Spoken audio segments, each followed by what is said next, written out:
Hey, this is Frank the Pestgeek. I'm here in Miami doing a horticultural consultation on a new client.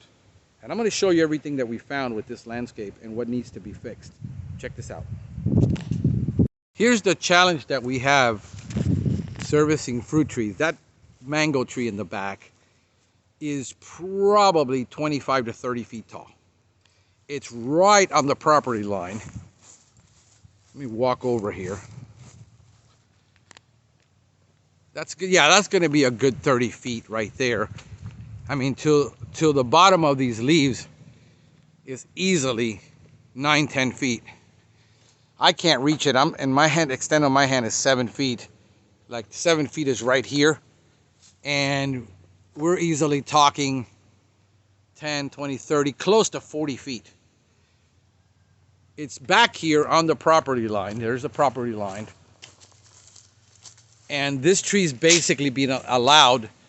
You had somebody do some trimming, and they basically did a terrible job. That is just a horrible butcher job to do on a tree.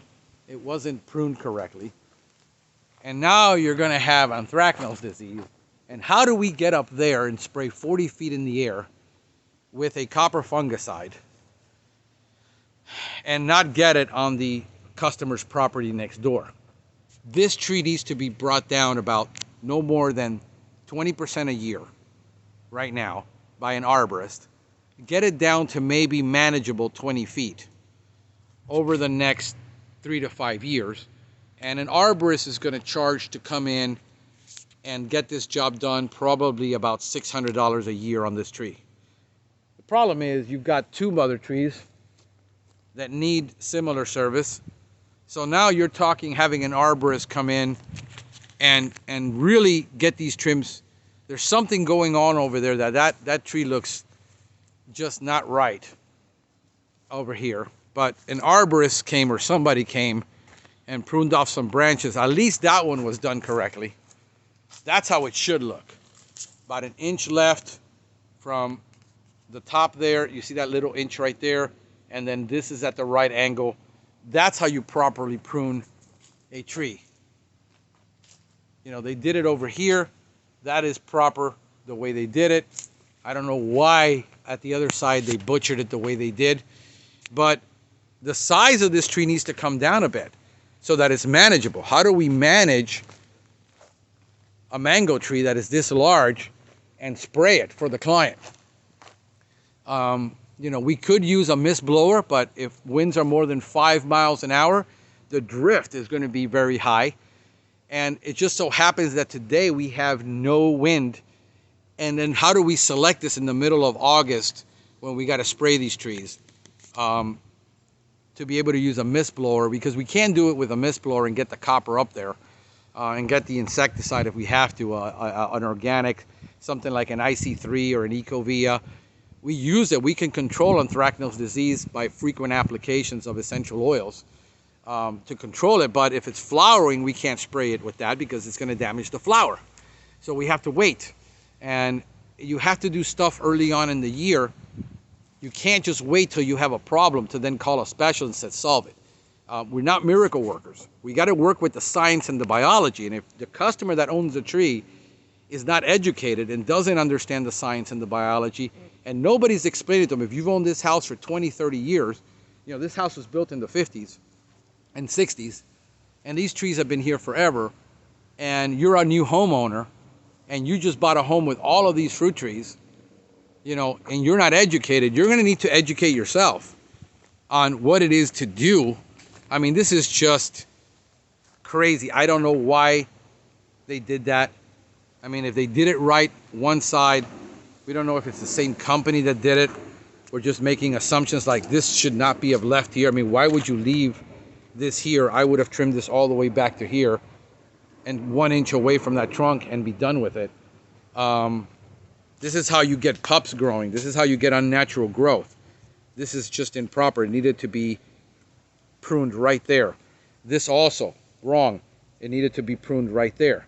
So a lot of education that has to go on in what we do to be able to get the customer the result they have. We got probably a little bit of powdery mildew. We got some insects underneath there. I got to analyze that, but we could have a little bit of whitefly. It looks like there's some whitefly there. So not too bad. The tree's good. It doesn't seem to be a whole lot of anthracnose on the tree. The leaves doesn't have a lot of anthracnose, which is good. But one of the reasons you want to open this tree up also and have it trimmed every year and pruned is that you need air to flow through. You don't want all those pups and branches going out of control. Are they going to be able to hold it? So you need an arborist to come in, trim this tree down. 20% is safe. You can do up to 30 after harvest, but I don't recommend it. It's usually not safe for the tree. It's going to get pissed. And you got to look at your local law. Will a law allow you to do, in this case, trimming down a tree more than 30% could be illegal because of the canopy. So you need to bring it down to a manageable distance. Probably this tree needs to come down about half in order to be able to do it. And then the customer is going to say, yeah, but the tree looks beautiful. Well, you can't have it both ways. You can't say, I want a beautiful tree, I want a healthy tree, I want to harvest, I want all this, I want you to manage it. Something's got to give. You got to be willing to give something up. My best opinion is going to be bring that tree down to size little by little over the next 6 years, and then pay an arborist to come in once a year and properly prune it. If you really want really healthy trees, it's expensive. It's a luxury. I mean, you know, you want to harvest a mango, you want the tree, you want to do this, there's a cost. And you got to be willing to pay that cost. I can't save you from that cost if you own the tree. That is just a reality. Other areas like up there, I'm going to, right there you can see, I'm going to see if I find my finger in the way. Right there. That should have been trimmed all the way back to the trunk. Not left there. You're going to get abnormal growth. This one is okay at the end. That's okay, but you see how you got that growth going up? What's going to happen when that growth go really, really high? It's going to get really, really heavy and snap that trunk. Because look at the only thing that is on that trunk growing is that end piece. What is going to happen? I would have just trimmed this all the way back to here and be done with it. And that would have been the good arboral choice to make, is trim it right there. This one over here has a lot of growth, and that's fine. It's not going to be that heavy. It's short. But, you know, 10 years from now, that thing is going to be super heavy. That branch can easily break with the weight. It's not a really big branch. So that's my horticultural consultation for this landscape. I hope it helps, guys. So we're here in the pool house. And what I'm looking for is the irrigation pump. I couldn't find it anywhere on the house. There's the irrigation pump. It's a really old pump. And there is the zone valve. And it does not have a timer. You have to manually do it yourself. So I come over here and I try to turn this thing on. And I don't know if you can hear it, but that pump is locked up. That pump is not working. It's frozen. So now they're going to need a whole new irrigation system before we get started on our lawn care. Why? Look at all the drought stress already. And we're in March here in Florida. And if you're looking at drought stress on a lawn, this is what drought stress. People think, oh, I got chinch bug. No, you don't. If you look at this, you look at the blade, a nice leaf should look something like, see, this is already showing drought stress. You see that V pattern? I don't know if you can see it. It's curled up and it's starting to show that V pattern. See how it's closed up? That's drought stress. That's what it looks like. You know, this is probably chemical or something else. The burn, somebody, they're doing work on the house. We don't know, but this is all drought stress over here. Weeds are surviving in certain areas. Let me walk over here with you. You can see all of that is drought stress. Drought stress. Drought stress. There looks like there was a little garden there. Weeds are starting to die because there's no water. But these are still pretty succulent, actually. They just feel a little dry. But all of this is drought stress. And this is what a leaf is supposed to look like. And nice open leaf. A closed leaf, it turns in, it starts curling on itself. That you can see like this. It's curled up. It's half the leaf. This is how you tell you have drought stress. We've had a little bit of rain, but my suspicion is this year we might not get early rains in the spring. A lot of gardens are going to suffer. This whole area needs to be completely killed with a non-selective herbicide. We're never going to get grass to grow in here. Nothing is ever going to grow in there. We're just not going to get enough roots to go across to fill those areas in the summer. This has to be, this was a garden here. Looks like there was maybe some trees and some mulch. That's going to have to be leveled out, and this whole area has to be basically killed. My recommendation is, use a product like Roundup. If you can use Roundup.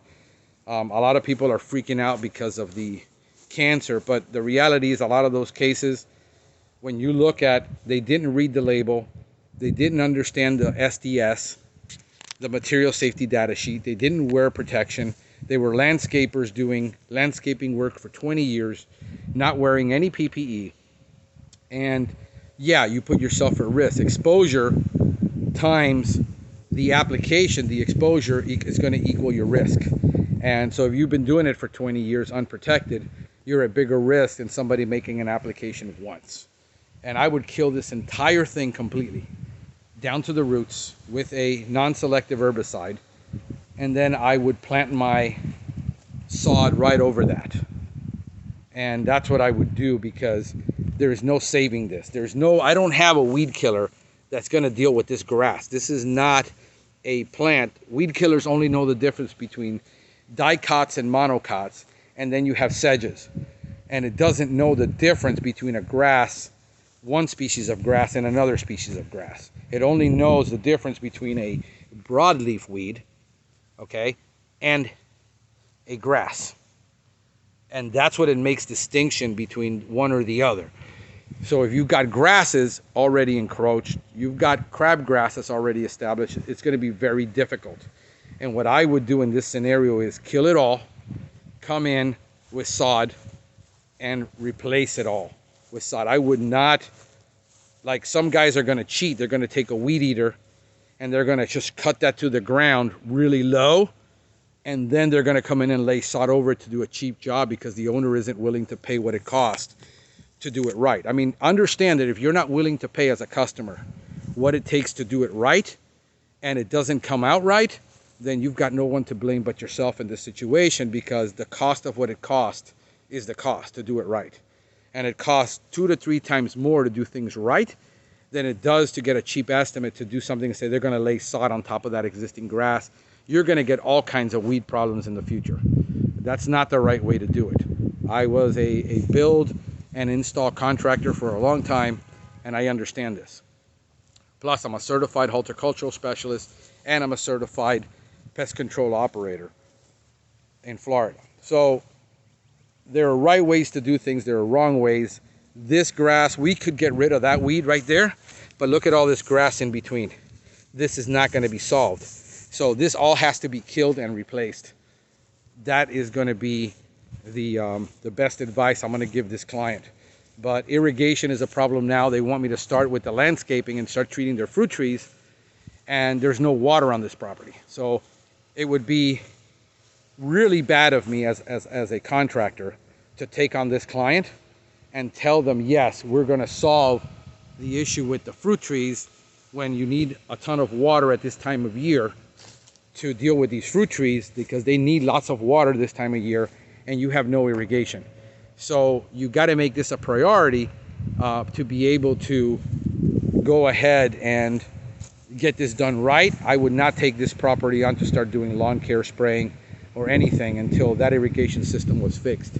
That's always my advice to the customer. This is a lot of work. They're demolishing the house right now. As you can see, there is a demolition. They're doing a ton of work, and they want this start to looking nice, but you know, all this is dead. All this right here, see all this material in here? It's all dead. Drywall is dead. Insulation is dead. Nails are dead. Paint is dead. This is living. This is biological. This has needs. And if you can't meet the needs, you just can't get it done right. But all these fruit trees and everything around this property is depending upon the right irrigation, the right fertilization. You've got Bermuda grass that has encroached. This all needs to be killed. Somebody here had Bermuda and they planted Bermuda, and now you ended up with Bermuda. So this has to be all killed and taken because it's going to encroach.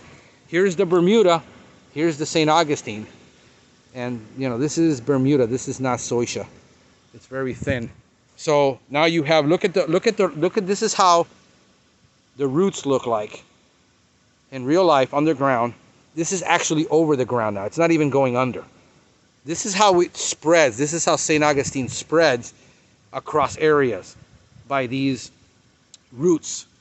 And the Bermuda is an invasive species. In this case, it takes over and it drowns out the St. Augustine. So if you plant, or if you got a neighbor that installed Bermuda or any type of turf that is considered an invasive, that it's going to be very aggressive, you're always going to be battling it in your home. So all this needs to die. Kill it completely with Roundup or glyphosate or any other type of herbicide that is non-selective that you want to choose to get this killed, because this is the problem that we're having. You've got Rubellini palms that are very chlorotic all the way to the top. This is going to take a year for us to restore this palm tree, even with adding additional manganese, additional potassium in the mix, which we got to push this palm now. You can see we have rocky, sandy soil here in Florida. This is very dry right now, very hydrophobic. I would remove that from the plant, that bromeliad. Remove it, because it's not a good idea to have it on the palm tree. You've got them all over the place. I would just have them removed. I don't like that idea of those growing on palm trees. They're over trimmed. I mean, these weren't so bad. I mean, they're still under the 90 degree. You know, some of the palm trees got over trimmed. That is way over trimmed. I would not ever trim that palm tree like that. Look how that pineapple design is. That's not good for the client. It's not good for that palm. It's good for the landscaper because he doesn't know what he's doing. Same thing over here. It seems like they made their focus not the fruit trees, but the live oaks, to trim them. But look at that growth right there. I don't know if you can see it. See that abnormal growth? The reason that abnormal growth, and you've got them growing up, those pups, is because the arborist did not know what he was doing originally. Look how we trimmed the bottom of that. Let's see if I can get underneath there. See that? That's a bad cut. That should have been cut either all the way back to there, right there, trimmed back to there, or just taken completely out. Bad idea to have those pups growing. That's unnatural growth. You've got the Washington palm trees, the fan palms, the Mexican fan palms, and over trimmed, way over trimmed. And then you've got these royals that are way over trimmed, and that one just fell, so you just lost more nutrient there. You know, very bad. Whoever did this, you know, in some areas they did a good job. There's a job that they did. Okay, so we came to do a follow-up. The customer told us that they changed the irrigation pump. Well, they got it working. Now, the only problem I see with this is you've got a bad rotary. The zone valve is leaking, and there's no timer on this. It's a manual operation, so you've got to change this manually and do it manually every single time. That's going to be a problem to try to manage this. So we're walking around now. We're trying to see what kind of damage there is on the property, and as you can see, whoa, just got sprinkled. That's a bad head. Whoa, getting out of the way. So this is the back zone of the property, and it seems like all the heads are working, which is nice. It's obviously a well. And yep, these are all working pretty nicely. I'm gonna get wet here doing this inspection. But yeah, most of the heads are working. There's one there in the corner. And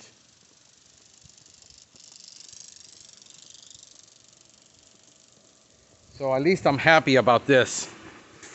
And we do this inspection on every client we take on to make sure, because if you have a bad irrigation system, no amount of chemical is going to make your lawn look nice if you don't have even. You can see that head over there. See all that dryness? It's missing it completely. So we could be spraying this entire area. And that head, because that head is bad, this place is going to be dry. It's getting no real coverage. Whoa! Yeah, this is the liability of doing irrigation inspections. You're going to get wet. All right, so we're going to go ahead now. We got to manually see if it drops. Let's wait until we hear it drop. Let me see if you can hear it.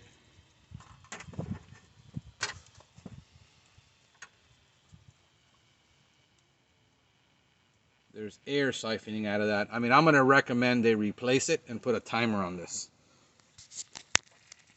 There's obviously some water leaking from there. Let's see if this is enough time.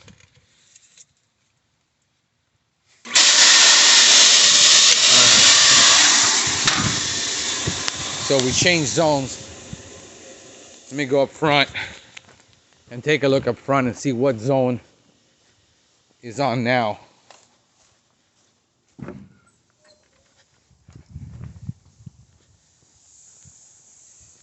And they're doing a lot of remodel work here. Remodeling this, they're gutting the inside of the house completely. They just bought it. So, yep. Okay. So we're just gonna have to do some head adjustments. But a lot of heads. That pump is a big pump to pump all these rotary nozzles. All right, so it looks pretty decent actually. We've seen worse. We go in and half the heads are destroyed. The pump was locked up. The pump wasn't gonna work. We got that one over there. So obviously that hill is gonna be a problem in the future. See the drought on that hill? That's why there's a nozzle in the center right there, because this one hits it.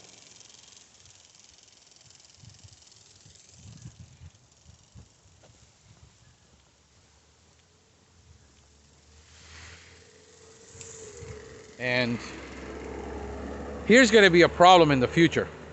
There's no way we're going to get grass to grow here. Why? Look at all the shade. There's just almost complete and total shade from the live oak trees. Now they did thin them out. So the secret here to make this grass grow, I mean, all this has to be killed with Roundup really and resodded completely. There's nothing going to grow here. This is why it's bare, because of all the shade. You can see it's already died before from not having any sun. This head is going to have to be replaced. See, this is why we do an inspection. That thing isn't moving. It's just stuck there. So what we find is here's no water reaching here. This is completely dry. But of course, that one isn't moving, so it might reach it in the future. Yeah, it should be able to reach because it's reaching over here. And then this one over here is at a really bad angle where it's not, it's, you know, you see, look at the angle. It's twisted. There's a water line leak somewhere, so there's a broken pipe. And I'm going to assume it starts over here. Here's where the water starts. And there's a broken line, so irrigation team is going to have to see the water flowing. And it's starting to flow, and it ends right there. It's pocketing right there. So this is not good. See how that irrigation head hits that? How do you fix this? Well, you remove it from here. You put it down there somewhere, and you put it down there somewhere so you don't get this direct hit, because eventually that trunk is going to rot, and we're going to show you how that trunk is starting to rot after a while. You know, these are all the problems that we look for before we take on a client, especially on a property this big. You know, this is going to be $300 and something a month for us to manage this property, and we got to get you the best result.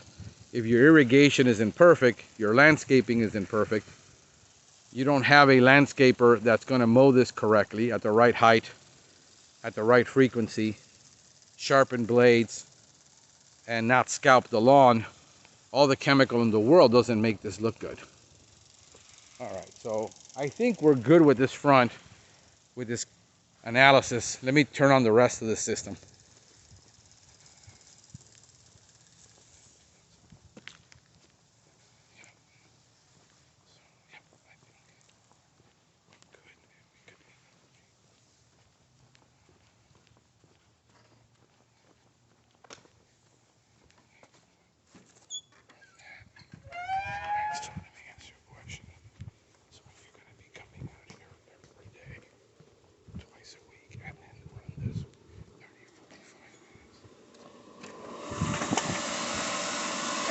We're going to flip this off.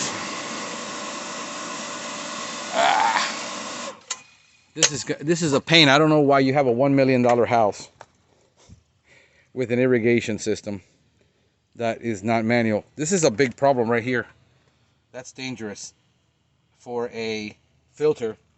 If that filter overloads and that thing explodes, it can take off your head. This is really, really bad for the pool guy who's been maintaining this house not to fix that and get that replaced.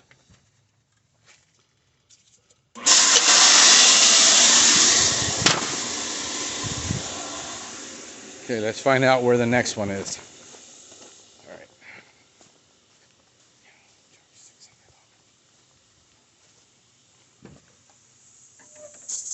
Okay. So we now, little nozzles. Looks like they replaced that nozzle because it was bad. Good. So it's actually not that bad. You know, that one in the corner needs work over there. I don't know if you can see it. It's not putting out as much as it should.